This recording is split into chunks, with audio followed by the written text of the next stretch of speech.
the important point of national income, that is what the gross domestic product. gross, ये देखिएगा, gross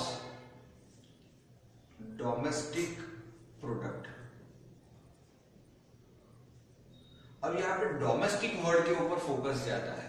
the reason is, यहाँ पे देखिए, यहाँ पे लिखा है market value of what, goods and services produced by citizen plus foreign citizen, citizen plus foreign citizen with in country limits, with in country limits. अब होगा क्या, देख लीजिए, मान लीजिए कि गुजरात में कोई रमेश भाई है. यहां पे जो रमेश भाई ने प्रोडक्शन किया, इस प्रोडक्शन की मार्केट वैल्यू, इसकी मार्केट वैल्यू जो है वो हमारे पास ग्रॉस डोमेस्टिक प्रोडक्ट का एक पार्ट बनेगी. इसका मतलब ये कि ये जो मार्केट वैल्यू है वो इस सिटीजन को रिप्रेजेंट करती है. सिटीजन ने यहां पे जो प्रोडक्शन किया उसकी मार्केट वैल्यू. बट अगर मान लेते हैं कि कोई बंदा है, मान लीजिए कि समझ लीजिए थॉमस, तो थॉमस जो है, इस थॉमस ने गुजरात में एक प्लांट डाला. एफडीआई है हमारे पास, एक अच्छी पॉलिसी है फॉरेन डायरेक्ट इन्वेस्टमेंट की. तो according to the policy of FDI, अगर मान लीजिए कि इस बंदे ने गुजरात में आके कोई प्लांट डाल दिया और इस प्लांट से उसने कोई प्रोडक्शन कर लिया, तो ये जो प्रोडक्शन हुआ, ये प्रोडक्शन भी कहां पे हुआ, गुजरात में हुआ. तो इसकी जो कोई भी मार्केट वैल्यू बनेगी, ये भी सिटीजन, फॉरेन सिटीजन का पार्ट रिप्रेजेंट करती है. तो फॉरेन सिटीजन ने यहां पे देखिए विद इन कंट्री लिमिट्स, यानी Gujarat is the part of India obviously. तो दोनों का प्रोडक्शन जो हो रहा है वो तो बेसिकली गुजरात में हो रहा है, यानी कि इन इंडिया.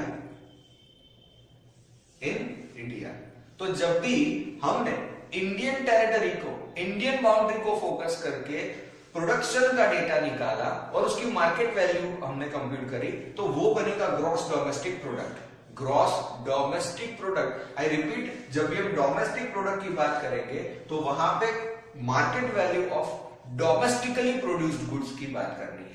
यानी कि मान लीजिए इस रमेश भाई का एक प्लांट यूएसए में है और उस यूएसए के प्लांट में जो कोई भी प्रोडक्शन होता है, उस प्रोडक्शन की मार्केट वैल्यू रिलेवेंट नहीं है. क्यों रिलेवेंट नहीं है? तो USA is not forming part of India. तो ये जो प्रोडक्शन हुआ, ये पूरा प्रोडक्शन इंडियन टेरिटरी के बाहर हो रहा है, तो इसे हमें कंसिडर नहीं करना. अब मान लीजिए थॉमस जो है वो कहीं पे स्विट्जरलैंड की बात हम करेंगे, तो अगर स्विट्जरलैंड में जाके कोई प्रोडक्शन करता है और उसकी अगर हमारे पास मार्केट वैल्यू है, तो it is also not relevant because it is not forming part of India. तो अगर फॉरेन सिटीजन फॉरेन कंट्री में प्रोडक्शन करता है तो वो भी हमारे पास कोई इंपॉर्टेंस नहीं है. अगर इंडियन सिटीजन फॉरेन कंट्री में प्रोडक्शन करता है, उसका भी हमारे लिए कोई इंपॉर्टेंस नहीं है. बट अगर इंडियन सिटीजन जो है वो इंडिया में प्रोडक्शन करता है तो उसकी मार्केट वैल्यू इंपॉर्टेंट है. अगर कोई फॉरेन सिटीजन इंडिया में प्रोडक्शन करता है तो उसकी मार्केट वैल्यू इंपॉर्टेंट है. राइट? तो ये होगा आपका ग्रॉस डोमेस्टिक प्रोडक्ट. इसके लिए आपको तीन चीजें ध्यान में रखनी है.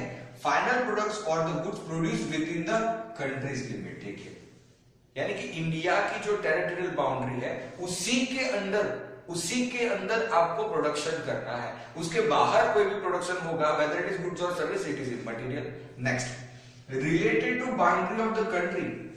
यही तो मैंने समझाया कि प्रोडक्शन चाहे इंडियन सिटीजन करे या फॉरेन सिटीजन करे, इट इज इमटेरियल. वो हमेशा इंडिया की बाउंड्री में होना चाहिए, किसी अदर बाउंड्री का हमारे यहाँ पे कोई इंपॉर्टेंस नहीं है.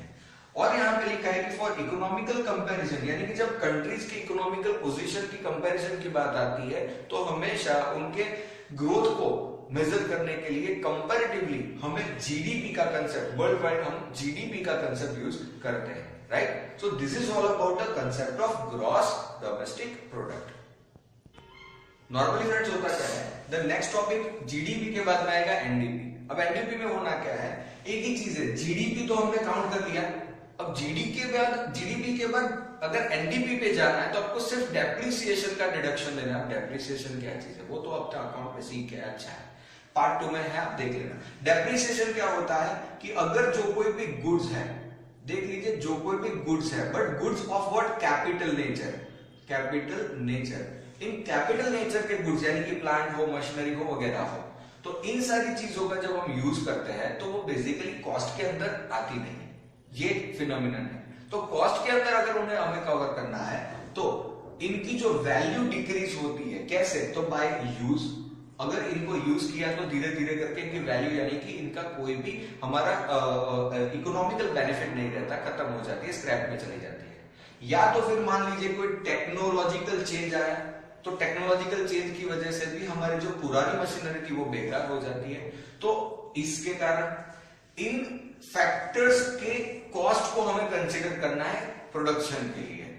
तो अगर हमें ग्रॉस से नेट पे जाना है, यानी कि ग्रॉस डोमेस्टिक प्रोडक्ट से नेट डोमेस्टिक प्रोडक्ट के ऊपर जाना है, तो हमें इन कैपिटल चीजों का डेप्रिसिएशन जो है वो डेप्रिसिएशन वहां से डिडक्ट करना है। As and when we deduct the depreciation we will get amount of what, net domestic product. It's as simple as it looks. ये जितना इजी दिख रहा है उतना ही इजी टॉपिक है कि नेट डोमेस्टिक प्रोडक्ट के लिए। अब देखिए, फिर से मुझे अगर ग्रॉस डोमेस्टिक प्रोडक्ट समझाना है तो आप वीडियो को आगे रिवाइंड करके देख सकते हैं। ग्रॉस डोमेस्टिक प्रोडक्ट मतलब क्या था, सिटीजन या फॉरेनर इंडियन टेरिटरी के अंदर जो प्रोडक्शन करेंगे उसकी मार्केट वैल्यू है, राइट। और उनमें से क्या माइनस करना है, सिर्फ depreciation of the capital as well as capital goods, then you will get what, net domestic product. Now the further topic, that is what the GNP, gross national product. I repeat, gross national product.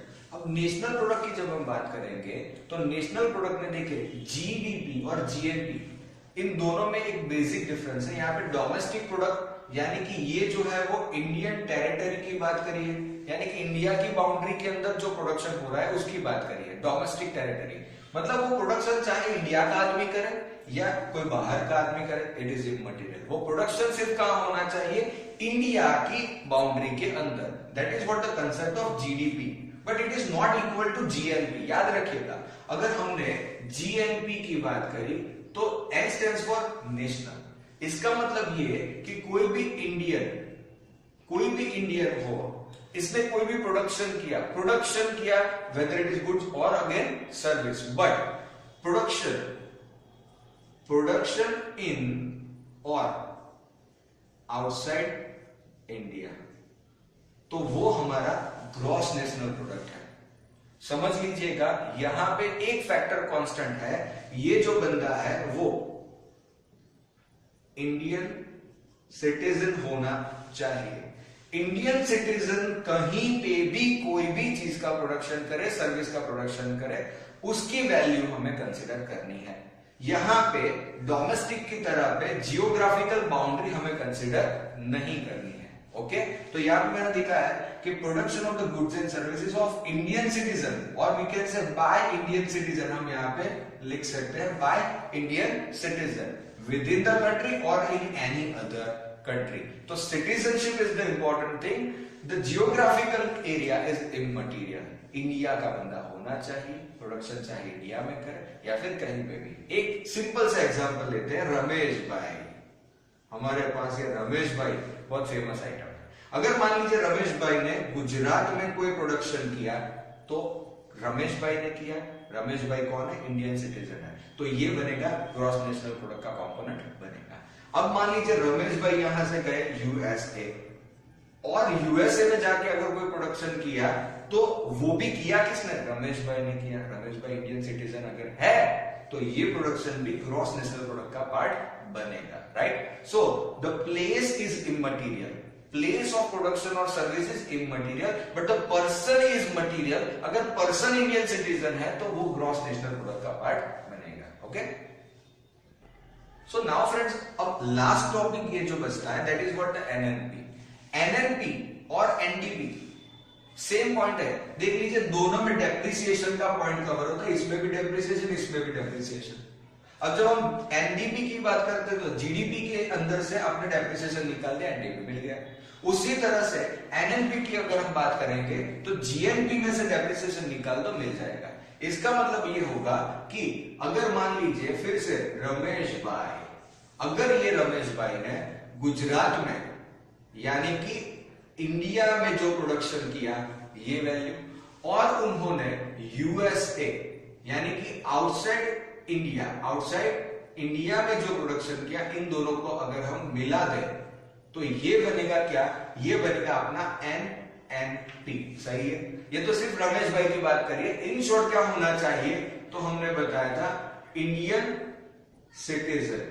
अब ये हम India के context में बात कर रहे हैं दोस्तों, ये मत समझ लेना कि मैं सिर्फ इंडियन सिटीजन की बात कर रहा हूं। अगर हम यूएस सिटीजन की बात करें तो वो यूएस के लिए एनएनपी का या जीएनपी का कंसेप्ट बनेगा। But right now we are studying in India, तो ये हम इंडिया के कॉन्टेक्स्ट से और उसी के एग्जाम्पल से जा रहे हैं। तो इंडियन सिटीजन है, हाँ, उसने इंडिया में प्रोडक्शन किया, हाँ, इसने इंडिया के बाहर भी प्रोडक्शन किया, but the material thing is what, Indian citizen, तो उसका टोटल बनेगा एनएनपी, सॉरी ये बोलेगा अपने लिए जीएनपी। अब जीएनपी में से आपको क्या करना है, less depreciation of capital items या फिर कैपिटल गुड्स। तो इसके बाद जो आपका आंसर आएगा that is what your NNP. अब एक लास्ट टॉपिक आपके लिए है, that is what the per capita income. Per capita income, अब ये पर कैपिटा इनकम का टॉपिक बहुत ही इजी है। आपको नेशनल इनकम कंप्यूट करनी है और उसी नेशनल इनकम में से उसी नेशनल इनकम को डिवाइड करना है आपके पॉपुलेशन से। So you will get the per capita income, यानी कि पर पर्सन एवरेज इनकम इंडिया की क्या रहती है, उसी के आधार पे कई सारे हमारे इकोनॉमिकल डेवलपमेंट या इकोनॉमिकल रिसेशन के टॉपिक्स के ऊपर डिस्कशन या कंपैरिजन होता है। सही, तो इंडिया की पर कैपिटा इनकम क्या है, उसे कैसे कंप्यूट करें, तो कंप्यूटेशन के लिए एकदम इजी फंडा है। हमारी नेशनल इनकम को ले लीजिए, what ever the method you may use, हमने यहाँ पे आगे और भी बढ़ना है। तो नेशनल इनकम को डिवाइड कीजिए आपके पॉपुलेशन से, you will get what, per capita income, यानी कि पर पर्सन जो इनकम आएगी वो आपके लिए पर कैपिटा इनकम